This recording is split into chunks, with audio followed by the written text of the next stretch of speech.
Merab, la hija mayor del rey Saúl, ni siquiera podía imaginar la tormenta de tragedias y traiciones que le aguardaban en la vida. Creció en una época en la que Israel estaba dejando atrás la era de los jueces y comenzaba su transición hacia un reino bajo el mando de su padre, Saúl, el primer rey ungido por el profeta Samuel. En sus primeros años, el palacio era un lugar donde la religión y las tradiciones se entrelazaban con la política y la guerra. Merab vivía bajo la sombra de un padre que, aunque valiente y decidido, empezaba a ser consumido por la paranoia y la desconfianza. Desde niña, Merab desarrolló un vínculo profundo con su hermana menor, Mical. Juntas recorrían los jardines del palacio, escuchaban los relatos de las siervas y observaban cómo sus padres discutían a puerta cerrada. Mical, más audaz, se atrevía a preguntar lo que Merab solo se atrevía a pensar. A menudo, se refugiaban en un rincón del palacio, donde Mical intentaba arrancarle promesas de que nunca se separarían. Pero Merab, ya consciente de que las promesas en la corte eran tan efímeras como el viento, guardaba silencio. A medida que los años pasaban, el carácter de Saúl se volvía más inestable. Los consejeros murmuraban en los pasillos, los soldados evitaban su mirada y las sirvientas caminaban de puntillas para no provocar su ira. Merab observaba estos cambios con una mezcla de temor y resignación. En el fondo, anhelaba el amor de un padre que parecía cada vez más distante y ensimismado, atrapado en sus propios demonios. Fue en ese contexto cuando David, un joven pastor y músico, llegó a la corte. Con su arpa y su voz melodiosa, logró calmar los espíritus perturbados de Saúl, quien lo veía como un hijo más. Merab, fascinada por la sencillez y la fe inquebrantable de David, empezó a sentir un interés que pronto se convertiría en una chispa de esperanza en su vida. Pero esa chispa sería rápidamente apagada. Cuando David derrotó a Goliat, el mundo de Merab cambió para siempre. Saúl, en un arrebato de euforia, prometió entregar a su hija mayor al héroe de Israel. Merab, aún asimilando la noticia, empezó a imaginar un futuro al lado del hombre que había capturado su admiración. Pero Saúl, consumido por los celos y la envidia hacia David, rompió su promesa. En lugar de David, entregó a Merab en matrimonio a Adriel, un hombre noble pero distante, ajeno al corazón de la princesa. El día de la boda, Merab caminó hacia el altar con una sonrisa vacía, sintiendo que su vida se desmoronaba con cada paso. Las voces de los presentes se entremezclaban, pero ella solo podía escuchar el eco de la promesa incumplida. En lugar de los ojos de David, encontró los de Adriel, que la miraban con compasión y lástima. En su mente, Merab repetía las palabras que nunca se atrevió a decir: ¿qué hice para merecer esto? Mientras tanto, David y Mical comenzaron a acercarse.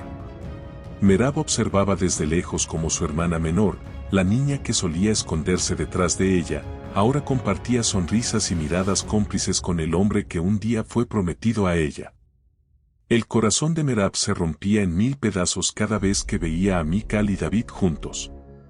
Pero nunca dejó que nadie lo notara. El reino de Saúl se desmoronaba lentamente. Las victorias de David contra los filisteos eran recibidas con cánticos y danzas, mientras el pueblo susurraba que el verdadero rey debía ser el joven pastor.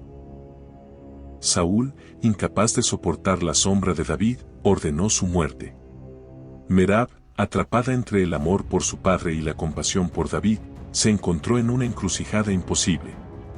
No podía elegir entre el rey que le dio la vida y el hombre que le arrebató el corazón. En medio del caos, Merab dio a luz a 5 hijos de Adriel. Aunque intentaba encontrar consuelo en la maternidad, cada mirada a sus hijos le recordaba la vida que nunca pudo tener. ¿Qué habría sido de ella si Saúl hubiera cumplido su promesa? ¿Qué destino habrían tenido sus hijos si David hubiera sido su padre? Pero esas preguntas quedaron sin respuesta, flotando en el aire como cenizas. Entonces, el destino lanzó un golpe devastador. Los gibeonitas, que habían sido traicionados por Saúl, exigieron justicia. David, ahora rey, accedió a sus demandas y entregó a los descendientes de Saúl para ser sacrificados. Entre ellos, estaban los 5 hijos de Merab. La princesa, convertida ahora en madre rota, vio cómo la promesa de venganza de los gibeonitas se cumplía ante sus ojos. La ejecución de sus hijos fue un espectáculo dantesco. Merab gritaba sus nombres mientras los veía colgados en el monte, sus cuerpos balanceándose al compás del viento. Cada latido de su corazón era un grito ahogado. ¿Cómo pudo David, el hombre que una vez la había salvado del olvido, convertirse en el verdugo de sus hijos? La vida de Merab se convirtió en un interminable luto.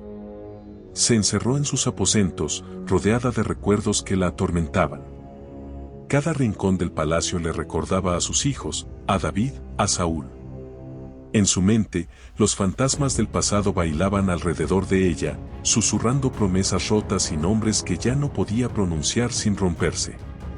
Pero en medio de la oscuridad, Merab encontró una chispa de esperanza.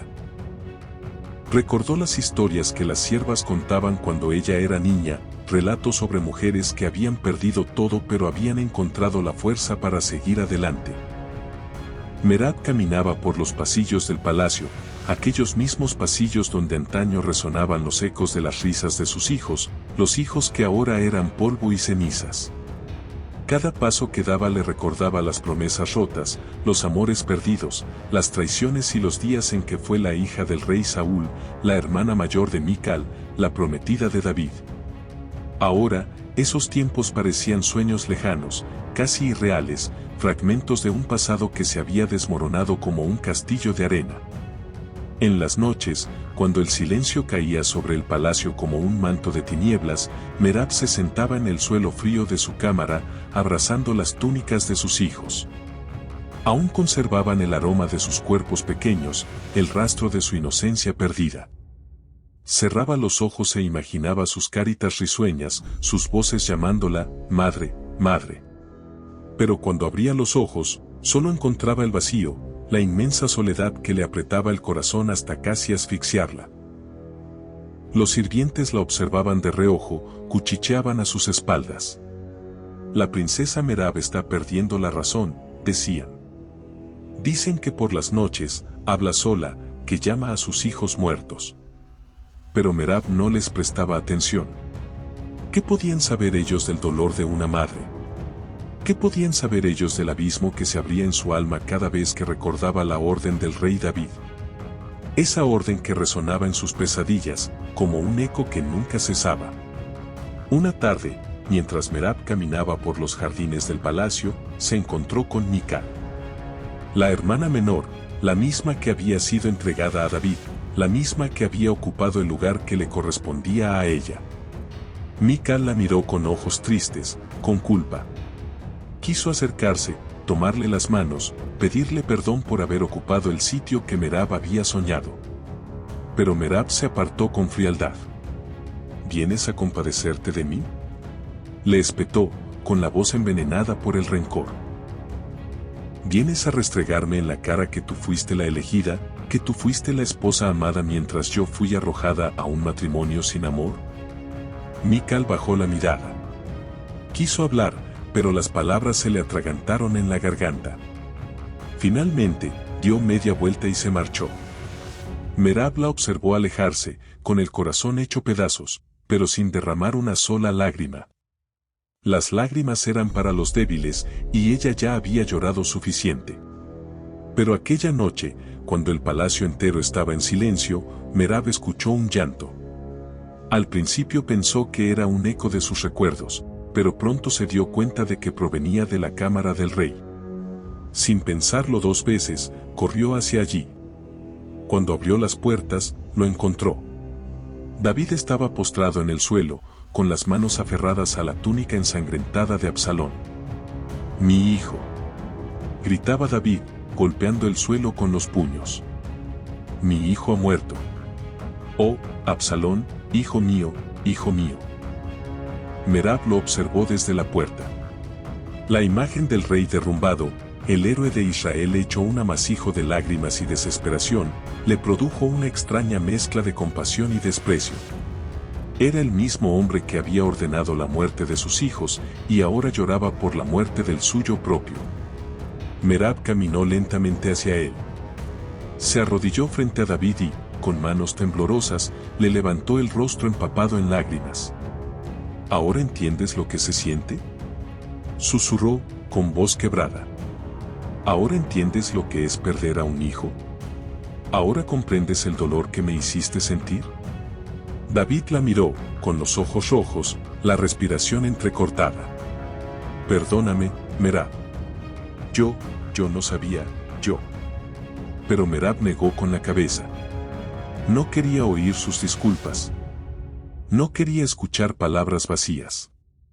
Ya es tarde para arrepentimientos, dijo, poniéndose de pie.